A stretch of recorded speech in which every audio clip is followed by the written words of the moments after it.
All right, yes, hello and welcome to Pride and Prejudice and the critical anthology. So I'm going to go through some key ideas that you could write about. They're very interesting, but I must outline this to you that really it's this. I've got lots of great critics on the SharePoint website for you, and the teachers have put them there, and we want you to engage with those critics and what they've had to say about the novels even better. So this is an interesting one. So we've been through male-dominated literature in both characters and writers, but this novel is different because it's a romance, partly a romance. Novels are a more female art form, and you might also say the comedy of manners, the area of life, that marriage and romance that it's satirising. It's all about a woman's world. So, and that same would be true today. There's loads and loads of genres which are male dominated, the thriller and the western and the sci-fi. But we have our very own chick flicks that are for women and have got a nicely derogatory name as well. So this one doesn't apply to us, and you can write about the genre, either a comedy of manners about romance and marriage, or the romance itself is often a female-centred form. So in our novel, we've got Elizabeth Bennet, the protagonist, who certainly breaks a few rules in her own society by refusing to marry suitable men and save her family from poverty. The antagonist is interesting. It's Wickham in a lot of ways, but you might say it's also Mrs. Bennet and Mr. Collins, who want her to marry Mr. Collins. You've got Lady Catherine in there at the end, but the major one is Wickham. The narrator, a lot of people will be thinking it's first-person narrator. It's a third-person narrator, very closely focused into what Elizabeth Bennet's thinking and all her reactions, and that's a good point for you to make in the essay, that you're given this female experience. That narrator often also summarizes. It's called free and direct speech. We'll come on to it, but some ridicules other characters' thoughts by kind of summarizing them. Reward characters are very interesting in this novel. Some people see Darcy, that reward characters are 99% female in our literature, but in this case, Darcy is the reward character, you could say, for Elizabeth Bennet standing up for herself. That's a really good argument. It's in those critics on SharePoint. So have a think about that. Darcy, I moved to write the word Darcy. It's my finger. Darcy I can't remember if it's got an E in it or not. I'll just cross it out and not quite cross it out. Or anyway, I think it has. Acts as a reward to Elizabeth for standing up for herself and refusing to follow the rules. All characters are involved with love in this romance. Although you could say it's not love, it's money. It's the crossover between economics and marriage. In this novel, you certainly do have women talking to each other. I'm not sure it's very often about anything but a man, though, so you might fail it, not sure. So this is another really good quote for you. Acts that we usually think of as completely private turn out to be an extension of the public sphere. For us, love and marriage is a private thing. We think of it as I don't think it is, but we think of it as very private. Most societies think who you marry is not only your business, it's everyone's business. It's your economic future, the economic future of your whole family. So her decision to turn down Mr. Collins, because he's an idiot, has massive implications for her family. All her sisters could be out on the street. They could have all carried on living at that house if she'd married him after her father had died. And then again, Darcy's awareness of what he's doing when he wants to marry Elizabeth Bennet based on his feelings and the social ramifications that will have. Lydia running off with Wickham, her feelings, sexual feelings, completely private, but not really. It's going to render her sisters unmarriageable. So that's a very interesting one for you.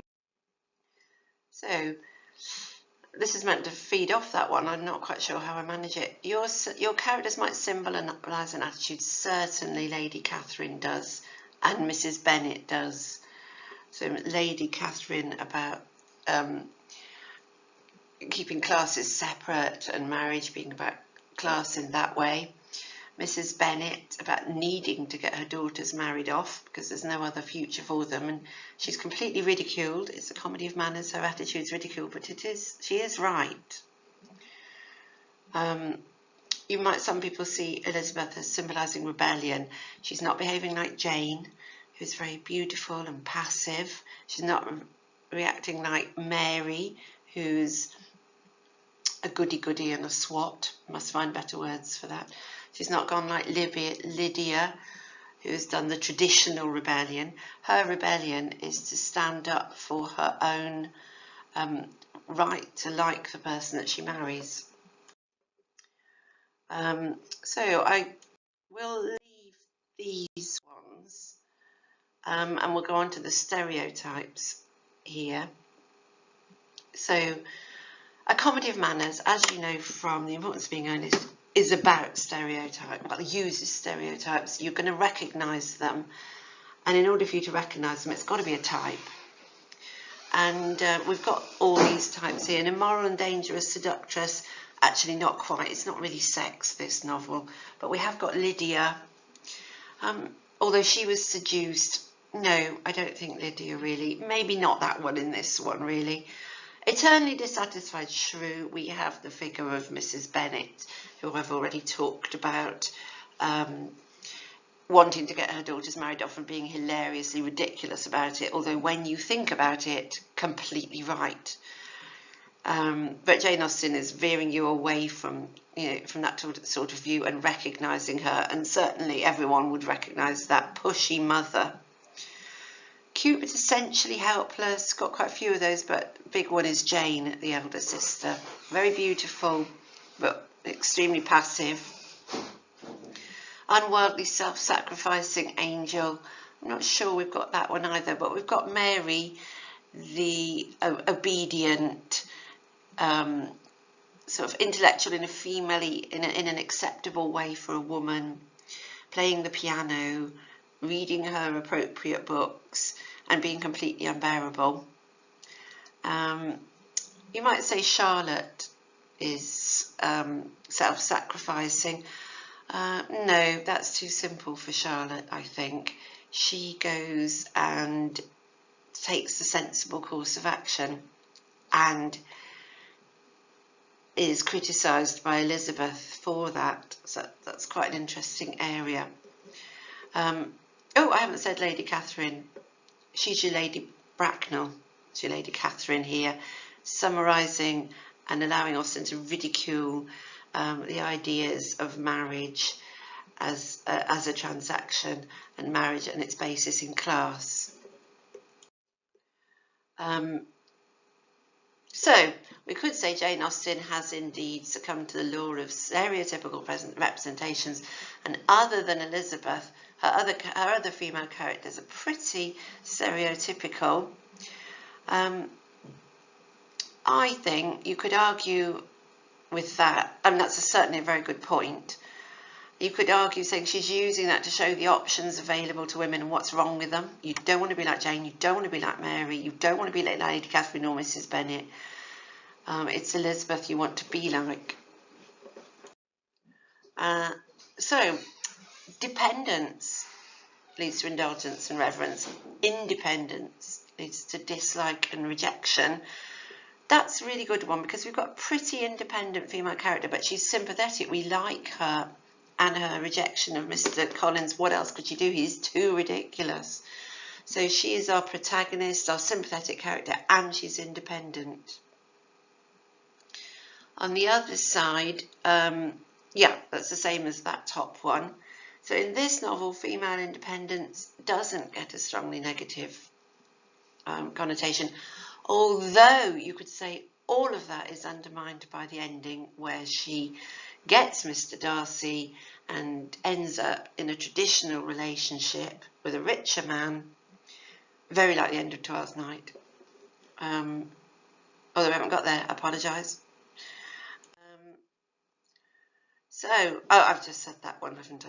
You could say our rebellious Elizabeth is a sympathetic character, which is surprising. Yet, how rebellious is she? She ends up with the richest man in the book. You can take it either way.